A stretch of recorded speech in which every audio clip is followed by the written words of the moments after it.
Okay, welcome back guys to Men Know Something, giving you the unqualified advice you never ask for on a regular basis. Now before we get into the pits of this conversation, take a moment, like, share, subscribe, give a double tap. We're on all social media platforms.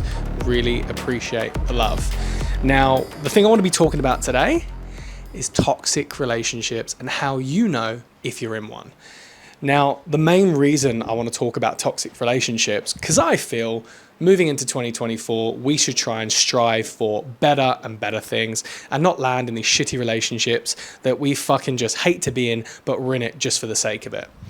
I feel like so many people are more in love with the idea of being in love than actual love itself. And they end up being in these relationships for 2, 3, 4 years, knowing subconsciously they hate it, but they just can't leave it. And sometimes it's difficult because we don't really know what a toxic relationship sometimes is. Sometimes we get in these situations and we're in it for so long and we can't really figure out what the fuck is wrong, but we just know deep down there's something there.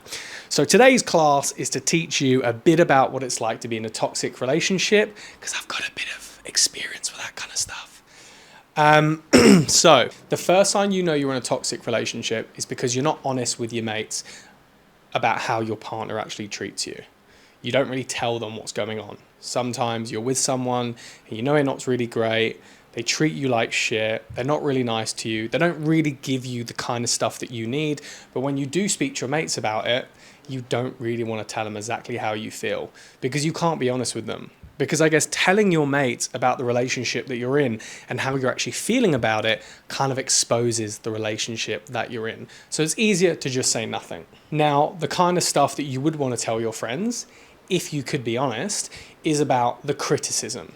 It's about the cold-heartedness. It's about their controlling behavior and the fact that they just have zero boundaries with you. If you can't tell your mates honestly how you feel in your relationship and how you're being treated, then maybe you're in a toxic relationship. Point 2, you are changing everything about yourself to accommodate that other person. Now, I've been there before, so I do have a bit of experience with this, but it starts with the 1%ers here, the 1% of the 1%ers there, slightly changing your jokes, changing the way you look, changing the things that you say, and before you know it, you've become a completely different person. I think a really big way to know if you're heading in a toxic relationship is if you have to change everything about you.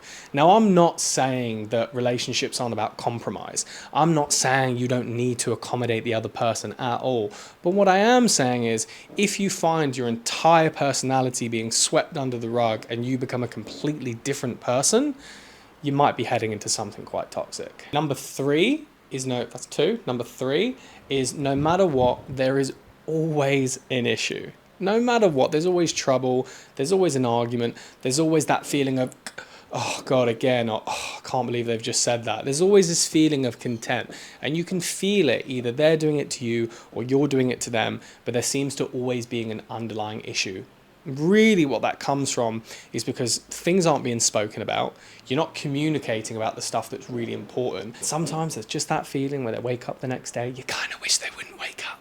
Not to be malice, but sometimes you wish the situation would just be non-existent anymore, because that would be so much easier than having to end it. If you're feeling that, please fucking speak to one of your mates, because it's a horrible feeling to have.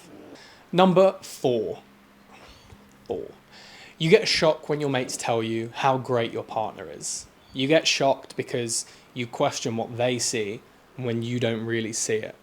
If you feel like that when you're having conversations with your friends and you're feeling like you don't understand the kind of person they're describing, that sounds like you may be heading in that direction. And it may be something worth talking about. Number 5 is they don't seem to value your opinion. They don't value what you've got to say, and they don't really come to you first when they're trying to deal with an issue. Now, it doesn't mean that they can't have other friends. It doesn't mean that they can't have other people that feel certain facets in their life. But when you're with someone and you value someone and you respect them and you're with them as a partner, you'd hope you're with someone that you can count on.